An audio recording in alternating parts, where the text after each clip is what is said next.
Assalamualaikum warahmatullahi wabarakatuh.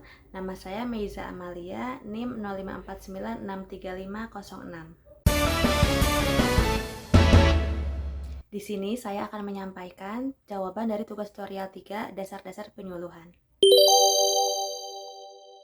Adopsi merupakan suatu proses komunikasi yang diawali dengan penyampaian informasi sampai terjadinya perubahan perilaku. Sebagai contoh, kelompok tani mendapatkan penyuluhan mengenai pertanian hidroponik. Kemudian, petani tersebut mempraktikkan inovasi yang diberikan pada saat penyuluhan, dan setelah beberapa kali panen, dia merasakan keuntungan dari inovasi tersebut. Sementara itu, proses difusi yaitu proses penyebaran informasi di antara petani, sehingga semakin banyak petani yang mengadopsi inovasi tersebut. Sebagai contoh, petani yang sebelumnya telah menerapkan pertanian hidroponik, kemudian mengajak petani lain untuk melakukan hal yang sama, sehingga semakin banyak petani yang mengadopsi inovasi dari pertanian hidroponik tersebut. Perbedaan antara adopsi dan difusi inovasi itu terletak pada sumber informasinya.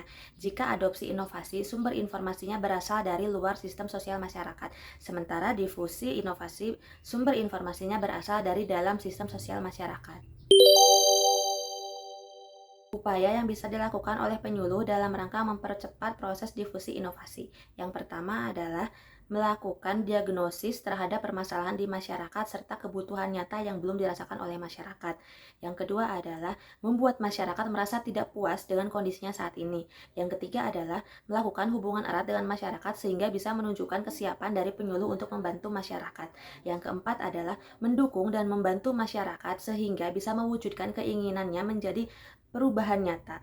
Yang kelima adalah memantapkan hubungan dengan masyarakat yang pada akhirnya adalah melepaskan mereka untuk hidup mandiri serta tidak bergantung pada bantuan dari luar.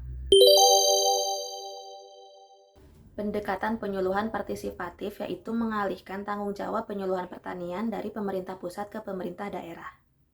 Karakteristik pendekatan penyuluhan partisipatif adalah yang pertama, tujuan dari penyuluhan itu sendiri yaitu untuk memberdayakan masyarakat sesuai dengan kondisi sumber daya alam di sekitarnya. Yang kedua adalah sasaran penyuluhan yaitu masyarakat yang dianggap kurang beruntung dan tertinggal dalam segala hal. Yang ketiga adalah organisasi penyuluhan yaitu pemerintah daerah yang menjadi bagian dari otonom daerah dengan tetap berkoordinasi dengan pemerintah pusat. Yang keempat adalah metode penyuluhan yaitu dengan melibatkan masyarakat baik dari perencanaan sampai dengan menikmati hasil dari perubahan tersebut. Yang kelima adalah peran penyuluh sebagai pendamping atau mitra masyarakat yang setara jajarannya dengan masyarakat sehingga bisa menumbuhkan partisipasi dari masyarakat itu sendiri. Perbandingan karakteristik pendekatan partisipatif dengan pendekatan latihan kunjungan. Yang pertama adalah dari tujuannya.